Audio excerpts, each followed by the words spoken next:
Someone had asked about putting a gold finish on fondant without using alcohol, because a lot of people use vodka as the base. That's kind of the most common thing. These food paints are rated edible in some countries. They're not technically edible in the United States. They just haven't gone through the FDA approval process. But these don't have alcohol in them. If you just read the labels, you might be able to find a couple different brands that are rated as edible where you live. This is rainbow dust. But there's no alcohol in this, so you could just use that. Or the gum paste. But if you want to use just regular gold dust and some water, and again, this isn't rated as edible. This is non-toxic. Just add a little bit of water. You want to use as little water as you have to, because the thicker this is, the less water is in it, and the less chance that you're going to melt your fondant.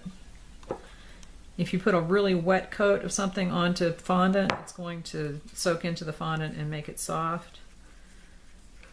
So just add a little bit at a time. You can always add more. If it gets really thin, just add some more gold dust, or pearl, or whatever you're using. And also, again, if you're going to paint this on a cake that somebody's actually going to eat, you should use something that's labeled edible. So don't make sure that you're not using something that's not for food use. That's fine for gum paste, because nobody's going to eat that.